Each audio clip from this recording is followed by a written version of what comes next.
Hey guys, Zomfox here, and today we're going to be ranking all 5 Spring Football League kickers from the 2024 NFL season.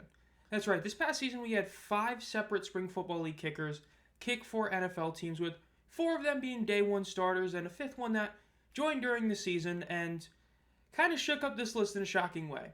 So, without further ado, let's just get right on into this. Obviously, this is just this past season. This is not going to be including the postseason. Obviously, it's being posted before the postseason, and it's just this regular season. Number 5 is sadly Younghoe Koo. Wasn't even a debate. This is the most obvious spot in this entire top 5. Well, one of the two. The bottom 2 were very obvious, and bottom 1 was the most. Younghoe Koo was awful this year. Look, everybody always talks about how Justin Tucker was terrible this season. Younghoe Koo was arguably worse than him. And I say arguably worse considering the fact that he missed multiple kicks of under 40 yards compared to Justin Tucker, who at bare minimum was perfect from 40 less yard field goals. Field goals and extra points. And yes, he was perfect from extra points, but Justin Tucker did kick literally over twice as many of them. And overall, Younghoe Koo is in some very bad company. Guys like Evan McPherson, Jake Elliott were also heralded as elite kickers for a couple of years, especially Jake Elliott, and they also were really poor this year, yet he's also among them.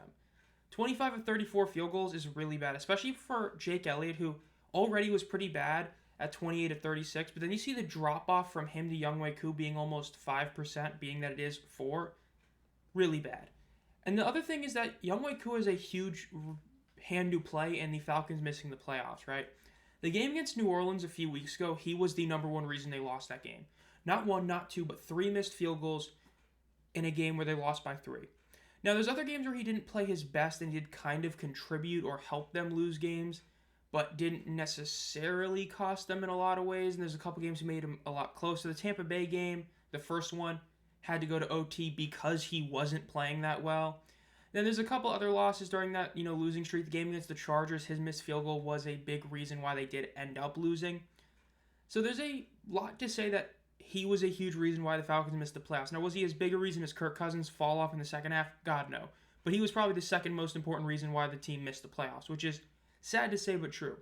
Because if they win that New Orleans game, right, the Panthers game is a win and in. There is no, debate on needing to have the Buccaneers lose. And granted, the Falcons did end up choking that game because their replacement for Younghoe Koo, Riley Patterson, was somehow even worse than Younghoe Koo. But I digress. Younghoe Koo gets the 5th spot, deservedly so. He was awful this season. And just like Justin Tucker and Jake Elliott, if this was like a rookie kicker or like a guy in the first year of a new team, he would have been cut. Not put on IR when he got hurt. Released. But just like Tucker and Elliott, he's probably going to be back next season. They're going to probably say, you know what? You'll be better next year. And hopefully that's the case. Because Younghoe Koo has been, up until Brandon Aubrey, the poster child for spring football to NFL success. This year, not so much. Number 4 is going to be JPR, John Parker Romo. Now, I put New England there because he's technically on the practice squad, but he did all of his time with the Vikings. So, he only played for 4 games for the Vikings. Essentially, Will Reichard got hurt, who was the kicker they drafted in the 6th round, and they signed John Parker Romo. John Parker Romo was the better kicker the team had. Look, I put out a tweet like last night during this game. I'm recording this the day it's being posted on Monday. Will Reichard missed at least 1 field goal last night. I think it might have even been 2. I know he kicked the ball out of bounds. He did not have a good game. And across the season, he's missed 6 field goals, 80 field goal percentage, is 27th in the league. I know this is no minimum. This is literally if you kicked 1 field goal, you're part of that. He was 27th the whole league in field goal percentage. Romo missed 1 field goal and 1 extra point. And during his 4 games, he directly contributed to 2 wins. He scored every single point against the Jaguars in a 12-7 victory, and he kicked an overtime walk-off field goal against the Bears that was, granted, only 29 yards, but still a very clutch field goal. Simply put, he did a hell of a lot more than Reichard did. Yes, Reichard was perfect in extra points, and Romo missed 1. But obviously, you'd rather be a 90% field goal kicker than an 80% field goal kicker. And John Parker Romo, in all honesty, is somebody that a lot of teams should be looking at to sign. When you look at what he did this season in the limited time he played compared to other guys who have historically been good but haven't been this year, Romo is an upgrade. And if you're a team like the Vikings heading into the playoffs, if you end up losing in the first round, there's a huge possibility that Will Reichard is a big reason for that loss. JPR is somebody who should be signed to a legit starting position next season. Of all the guys who came in during the year and played, he was arguably the best of them all. Because again, in the limited time he did play in those 4 games, he made a huge impact. a 4-for-4 field goal day that won him a game, an OT winner, and then 2 other solid games. He gets the number 4 spot again. Number 5 and 4 in this list were really easy. The top 3, not so much. And this might be considered a hot take, but the more you look at it, I think the more obvious number 3 is. Number 3 is Jake Bates of the Detroit Lions. I almost said Michigan Panthers because of the jersey. Yes, the former Michigan Panther, I'm putting in at 3. Some people are going to be shocked at this, but the God's honest truth is this is where he should be. Jake Bates, much like his UFL season, had an incredible first half and kind of fell off in the second half. Now, this wasn't the same as the UFL where he really fell off in the second half overall. He just kind of wasn't as good. And a big reason for that is he just didn't kick a ton of field goals early on. But early on, he was this perfect field goal guy. He had missed the 1 extra point early on, but was really solid. He ended up missing 3 field goals within the last 6 weeks of the season. Let's see, 1, 2, 3, 4, 5, 6. Last 7 weeks of the season, literally last 6 weeks of the season, he missed 3 kicks.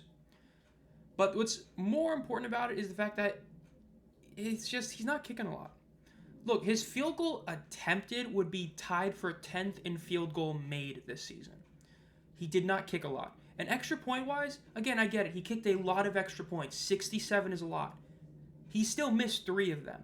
So he was not a perfect extra point kicker. He was not this 98% going to miss 1 across the season. He missed 3 of them. So he has missed those kicks. And the long field goals, he has missed a couple of them. Again, he was perfect from sub 40. Really solid 13 of 13 across the season. And he only missed 3 kicks, all of which were 40 plus. He comes in at 3. The guy that's at number 2 deserves number 2 for one reason. The guy at number 1 deserves for another reason. The fact is the 2 guys that are above him obviously are Nick Folk and Brandon Aubrey. And both of them did one thing far better than Bates did. And were close enough in the other realms to justify being higher than Bates. People saying Bates was snubbed to the Pro Bowl are just kind of blinded by that start. And yes, he did break the record for most points in the single season for the franchise. But again, that's a very subjective record. Because again, Brandon Aubrey just re-broke his record for most field goals made by a Dallas Cowboy player. And he made over 10 more kicks. And we'll get to it. I mean, over 10 more than Bates did. So that point record is a very subjective, not 100% huge record, right? We're not talking about a team that's historically had insanely great offenses, right? Once you get past Barry Sanders, Megatron, Stafford years, Bates deserves 3. He was better than the previous 2 guys, and he's definitely earned his spot as a great tier kicker in the NFL. Elite, I wouldn't give that to him. I would, however, give number 2, Nick Folk, the elite tier. He has been the single most underrated kicker since he came from the AAF. Since coming from the AAF, I believe it's 4 or 5 seasons. I checked earlier, I forgot. It's 4 or 5 seasons of 90% plus field goal percentage. This season, if you eliminate Jude McAdamy, who just had, a 1-kick game this past weekend against the Eagles for the Giants, which obviously doesn't count, Nick Folk is the most accurate kicker in the entire league. A 95.5 percentage on field goals and a 100% extra points. Now, he dealt with some injuries to end the year, so he only ended up playing 14 games, so he did miss 3 games. And he didn't kick a ton of field goals again, like Bates, which is why I put him at 2 and not number 1, because he didn't kick enough field goals for me. He only missed 1 kick of 40 to 49 yards, and he made all 6 of his 50-yard attempts. Granted, his longest is 56-yarder, so he wasn't a super distance kicker, but this is a really old guy. I believe he's 40 now. Still elite. Should have been a Pro Bowler. I honestly think that there's an argument he could be an All-Pro, though it's not going to go to him. There's 2 guys who pretty clearly are going to get the All-Pro nods, and Folk is going to be that odd man out more than likely. He didn't kick a ton of field goals, but he was in the Titans, who had an abysmal offense. Will Levis and Mason Rudolph was a not so great duo, but Nick Folk deserves number 2 over Bates. Again, he was an insanely accurate and reliable kicker and has been for years, and I would say is definitely a top 5 kicker in the league, if not the 3rd best kicker in the entire league right now. Again, he's not a super distance kicker, but he's a guy that's going to guarantee you're going to make those field goals. When he misses, it's a shock, right? Even Aubrey at this point, him missing isn't a huge shock anymore. But when Nick Folk misses, it's like a whoa, he missed a kick. Nick Folk deserves number 2, the 2nd best spring football league kicker this past season. Missed 1 field goal and just 1 kick overall. Deserves this spot. Number 1 is Brandon Aubrey. I really wanted to give this to Nick Folk, but I couldn't. Yes, Aubrey missed 7 field goals this season. Yes, he had a sub-90 percentage. He was at 85.1. This is the top 5 kickers and field goals attempted. This is not the field goal percentage like we've been showing. Why am I showing this? The record for most 50-yard field goals in a season was 11. It was held by Daniel Carlson like a year ago. We saw not one, not two, not three, but 4 kickers break that record. Jason Sanders and Chris Boswell went under the radar because they're not the ones who initially broke it. Fairbairn broke it, and then Aubrey broke Fairbairn's record. The record was 11. Now we have a guy that's in sole possession of 4th in Jason Sanders, or 3rd, depending how you view the tide. Then tied for 2nd between Boswell and Fairbairn, and then number 1 is Brandon Aubrey. Aubrey also kicked a 65-yarder, which is not shown here. His 65-yarder is the 2nd longest field goal in NFL history. And of his misses, multiple of them were insanely long kicks. He had like that 61-yarder that was like a doink miss. He had the 70-yard attempt, which missed. So a couple of the misses, not all of them, he had a couple bad misses and a couple blocks, but you can at least eliminate like 2 of those misses because he had a 60-yard plus field goal. It's not a gimme, especially a 70-yarder, which is still crazy they attempted it. He was 100% on extra points, 30 of 30. Boswell was better, 35 of 35. Again, him and Boswell are going to be the 1st and 2nd team All-Pro kickers, right? The Steelers, a lot of their early wins were very much like JPR for the Vikings, were because of Boswell winning them games. And Aubrey was the best player in the Cowboys by like a country mile this season, despite the fact that he had a arguably down year from last year. And I say arguably because percentage-wise he was, but look, you can go on and on about the like random AF, BS kind of records he broke. Like the best one is the mile. He is the first NFL kicker to ever kick a mile's worth of field goals, which just shows how deep a kicker he was. Again, look at this top 5 attempt, guys.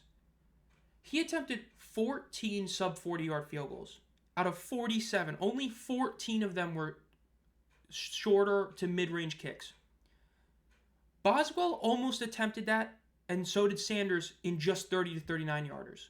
Those guys kicked substantially more short field goals, so inherently their percentage is inflated compared to Aubrey. Aubrey was kicking more difficult field goals more consistently, and that's because they have more faith in him. I wouldn't be shocked if they were to kick a 70-yarder again, because he can make it. We already know that he's kicked field goals that would be good from 72 before. It's just insane. Aubrey is still, to many people, the best kicker in the league, and I think that it's understandable why. Yes, his percentage isn't great, and that's something I'm holding against Bates. The difference is that Aubrey, now back-to-back seasons, has proved that he is a super distance kicker, and that he is somebody that is still very reliable from shorter kicks. Again, he missed the 30 to 39 yards, which is the biggest difference between him and guys like Boswell, Dicker, and Sanders. They all made their 30 to 39-yard field goals. Would say Fairbairn, but he missed 2 separate sub-30-yard field goals.